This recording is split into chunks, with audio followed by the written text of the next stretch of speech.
Hello, Mutant Goons from Beyond. I am Jake of Slashers Podcast, and we are doing a special thing to say thank you to all of our loyal Patreon patrons and any of our potentially new Patreon patrons. We're doing 1-minute reviews for each and every patron who requests it on any media of their choosing. Doesn't have to be horror. You can try and subject us to something terrible. Luckily, this first one is not that.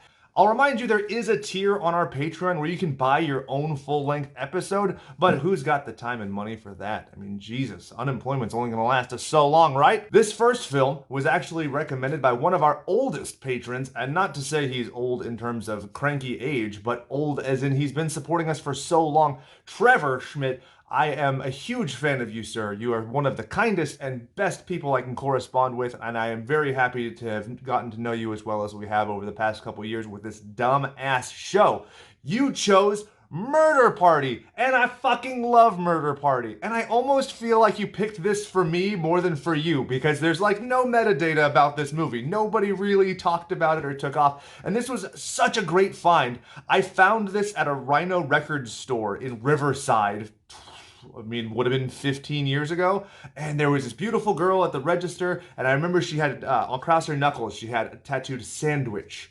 And I wanted to love her and love on her, and she just couldn't acknowledge that I existed. But I bought this film, and it was a fucking delight. From beginning to end, I was so happy to be watching it, and just, it was enigmatic. It didn't feel like art housey. It still was accessible enough to somebody who was kind of in his infancy, that exploring some of the more obscure things, but it was still absurd enough to where like the kid who grew up loving Brain Dead or Dead Alive was like, oh my god, this is amazing. It was directed by Jeremy Saulnier. I don't know if I'm pronouncing that right, but he went on to direct Green Room, which is another amazing film, and it talks about so many themes, and he wrote and directed both, which is great, because as a guy who grew up in the hardcore scene, and a guy who grew up kind of in the thespian scene, I got the best of both worlds with this guy, because Murder Party, those people and those interpersonal relationships are so familiar, and then you get to Green Room, and I'm not saying I was like at a Nazi club, but I'm talking about like being in a band and those things and dealing with shady promoters. That was so familiar there too, so I highly recommend Green.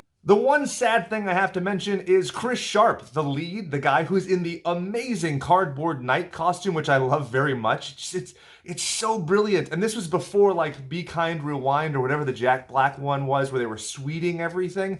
It looks great and it's fun. And he does such a good, he is so good at pantomime. And for many of you may not know, my favorite Marx brother is actually Harpo.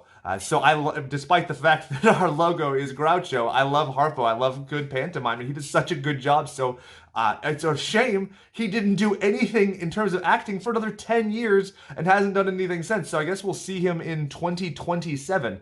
Now, if you would like to be one of the people receiving one of these dedicated 1-minute reviews, just sign up on Patreon through the month of June. We'll do every single one. I don't care how many we get. We will do all of them, and I'm very happy to.